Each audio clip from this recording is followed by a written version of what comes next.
Você dá incentivo para MEI, ok, bacana, pequeno empresário, você dá incentivo assim, para um setor que está começando, está engatinhando, precisa do empurrão do governo, ok. Você dá setor, vamos falar a verdade, setor automobilístico no Brasil precisa de incentivo? Para que tanto incentivo, né? Os carros continuam caros. Não, para manter o carro caro. Porque você bom para o cara produzir, mas para vender... Não é? Se o carro barateasse com incentivo, você pega o preço do mesmo carro aqui e vai em qualquer outro país, está mais barato. Por quê? O que ele faz? Ele dá um incentivo por um lado e mete imposto no outro. É bom para que isso? O empresário. Né? Você vê o setor automobilístico brasileiro? Uma vergonha. Sim. Fora o tanto que a gente importa, né? Se você desse incentivo, por exemplo, para transporte urbano, ok? Beleza? Vamos tornar a passagem acessível para todo mundo e vamos financiar o transporte público de qualidade. Beleza, ótimo. Agora, para carro de luxo, tem cabimento a coisa dessa. Não. Garotinho, 2 de fevereiro de 2026. Abril tá logo aí. Você vai se candidatar? Olha, por enquanto eu não defini, não. Não? Não.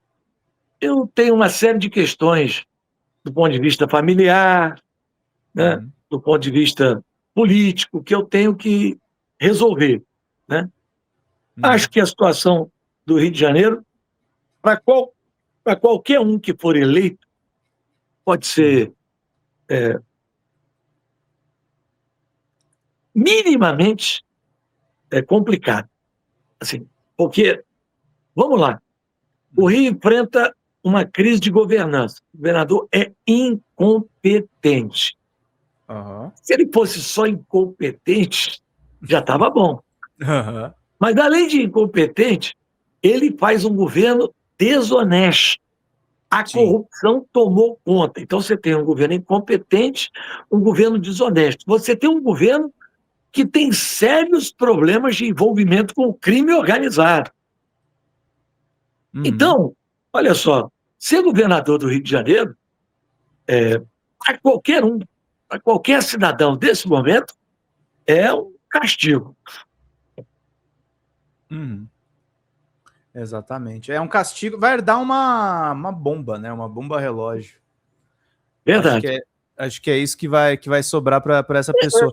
Eu não sei, eu tenho a impressão que essa semana nós teremos novidades no Rio. Do Cláudio Castro? Novidades. Novidades no Rio de Janeiro. Tá. Fortes emoções. Alerge, será?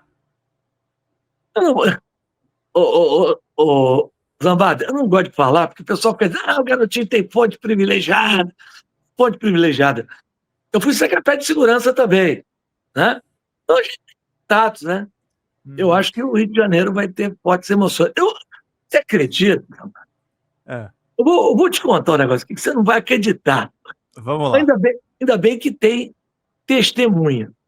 Eu estou vendo sair nos online que o governador Cláudio Castro ia viajar. Como o Rio não tem vice-governador, o presidente da Assembleia está praticamente em prisão domiciliar, quem ia assumir era o presidente do Tribunal de Justiça, mas ele ia viajar também. Então, eles combinaram com o presidente interino da Assembleia, o Delaroli, que ele ia assumir o governo do Estado. Eu peguei o telefone, liguei para uma pessoa lá do Palácio e falei, escuta, vocês leram a Constituição do Estado? Não. Qual o problema? O problema é que nem na Constituição Federal, nem na Constituição Estadual, artigo 141, existe essa previsão. Só existe a previsão até o presidente do Tribunal de Justiça. E depois? Bom, depois, aí eu não sei. Porque não há previsão. Então, o que você acha que pode acontecer? Eu digo, qualquer um. que acionar o Supremo Tribunal Federal e pedir ao presidente da República que declare o Estado do Rio sem governo, ele vai ter que nomear um interventor. O que isso? Ele vai ter que nomear um interventor. Vocês já pensaram se ele nomear o André Siciliano, que está querendo concorrer a governador pela indireta? Ele ficar sentado aí até o governador. Aí caiu a ficha do pessoal e chamaram o presidente do tribunal, pelo amor de Deus, o senhor não viaja, não. Vamos começar voltando à história.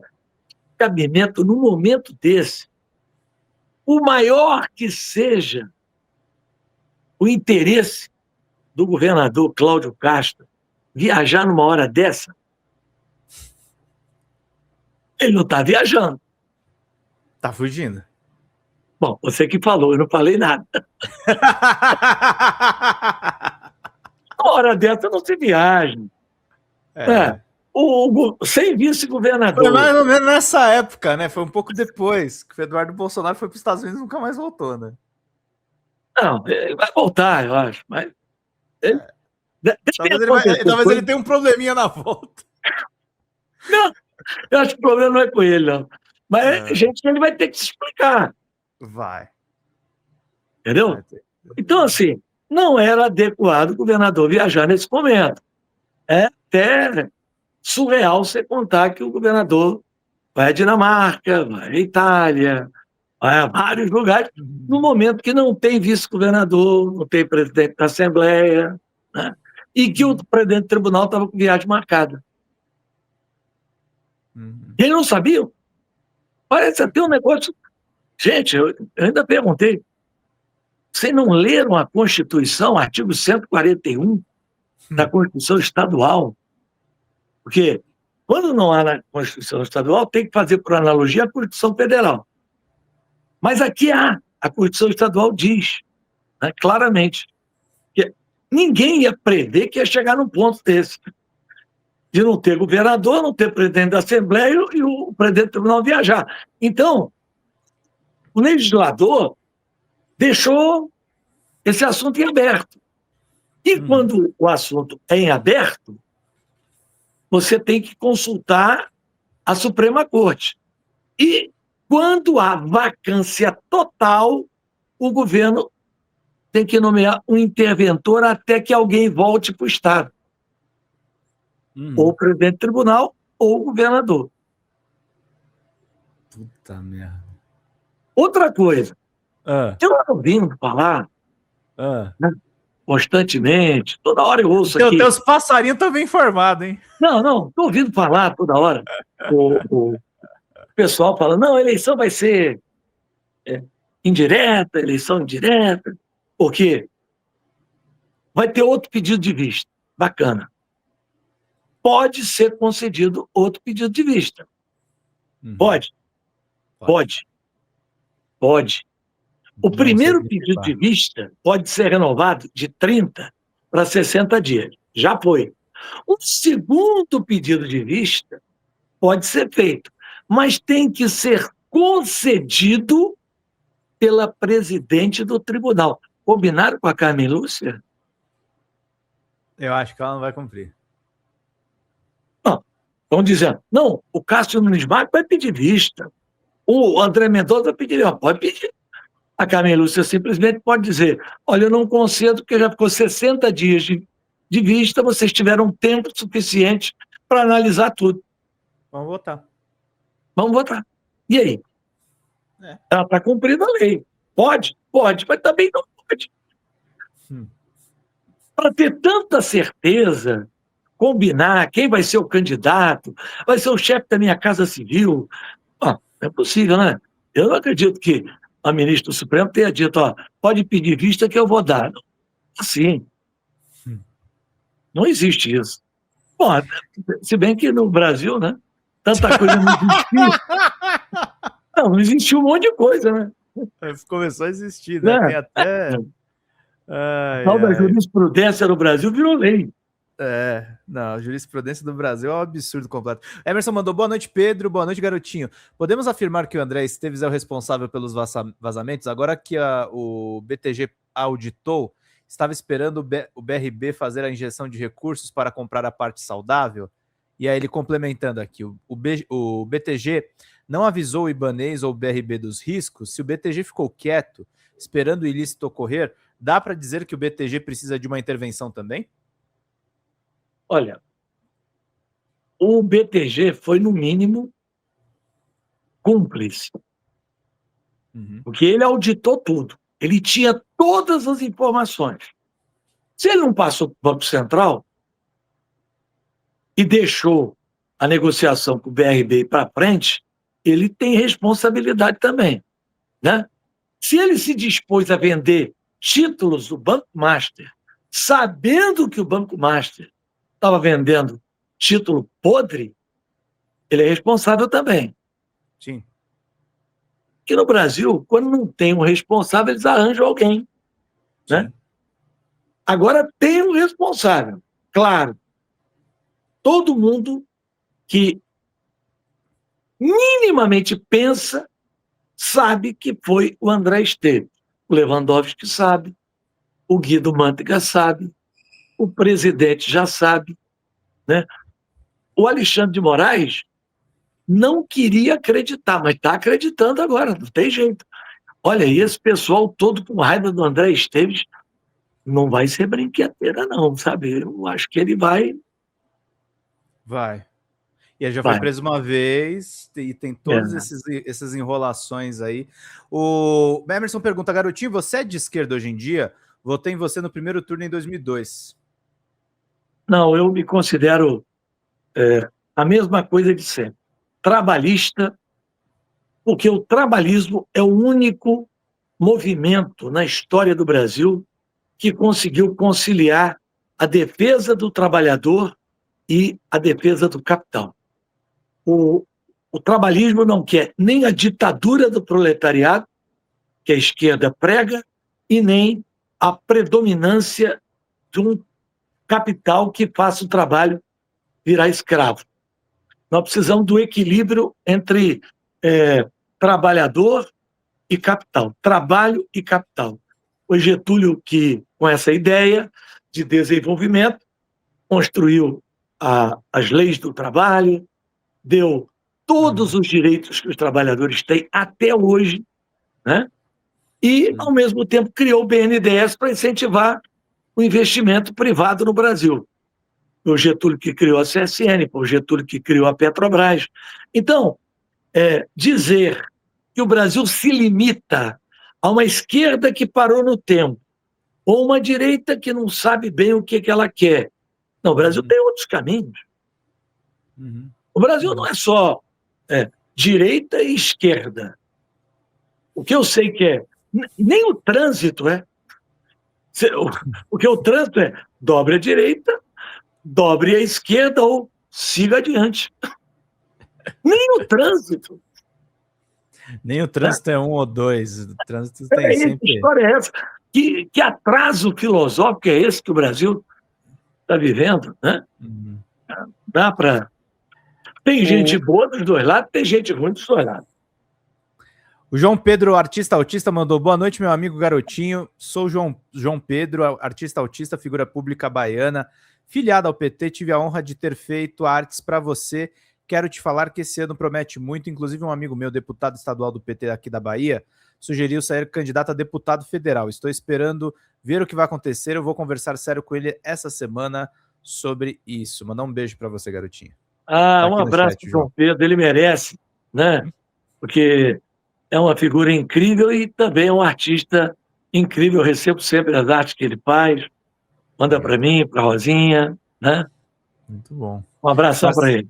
O Marcelo Ket mandou aqui. Anthony, você brilhou demais aquela vez que foi na Globo e falou poucas e boas, hein? Falamos disso na outra entrevista. Não falei poucas e boas. A moça que estava me entrevistando, minha colega, jornalista, Mariana Gross, ela disse assim, não, mas o senhor responde a processo. Eu respondo. O direito brasileiro é feito de acusação, defesa e julgamento. Usado qualquer um pode ser. Por exemplo, a Globo agora está sendo acusada de sonegar mais de 500 milhões em impostos do governo federal. Não, a Globo, não, peraí. Então a Globo está sendo acusada. Não, a Globo não deve nada. Quem falou não foi eu, foi a Polícia Federal. Então a Globo é acusada. Uhum. Aí aquilo virou uma espécie assim de meme. Você falar da Globo, na Globo, nunca mais eu dei uma entrevista ao vivo. Acho que eles ficaram meio chateados. O Emerson pergunta aqui, opa, me veio outro ponto. O André teria avisado o Campos Neto e ele meteu aquela solução de mercado para resolver o caso do Banco Master? Pode ser. Pode ser. Eles conversam, né? E o Campos Neto é um cara de mercado também, né? Tá no Nubank. Exatamente. Ou seja, esse pessoal se protege. Aquilo que eu expliquei outro dia no podcast que eu fiz. O sistema, ele é um sistema que ele tem um aparato de autoproteção. Aqui em cima estão os bilionários, aqueles que decidem para onde vai o país. Infelizmente, tem decidido sempre mal e por isso o Brasil não cresce com o potencial que tem para crescer. Junto ali deles, e fazendo parte deles, são os banqueiros, né? Eles são a cabeça do sistema. Mas um sistema desse, para se sustentar, ele tem os seus guarda-costas. E os guarda-costas do sistema são as cortes superiores. Elas barram qualquer tentativa de ruptura do sistema, que pega o sistema desorganizado. Mas o sistema também precisa de leis que mantenham o sistema funcionando e que evitem qualquer atropelo. Do lado de cá, você tem os deputados. O sistema normalmente faz uma cooptação de 350 deputados, de 41 senadores. Então você tem a cabeça do sistema, as cortes superiores de um lado e os legisladores do outro. E no meio, ali, de cima para baixo, respondendo e sendo porta-voz do sistema para falar aquilo que o sistema deseja, você tem a mídia tradicional. Hoje nós podemos falar porque nós temos a internet, mas antes você não podia. E ainda hoje, se você for olhar os programas que tem comentaristas econômicos, você não precisa ouvir todos. Se você ouvir a Miriam Leitão, é o suficiente, porque todos eles vão repetir a mesma coisa. Eles vão falar tudo que está escrito no boletim do sistema, que é o boletim Focus. Sim, que define a taxa básica de juros. Não, eles erram sempre. Eles erram sempre. Porque o sistema torce para o governo ir mal. E se o governo for bem, paga menos juros. O maior cliente dos bancos, quem é? O governo. Se o governo vai bem, mais dinheiro emprestado, mais taxa de juros, mais lucro para os bancos. Então, eles sempre erram.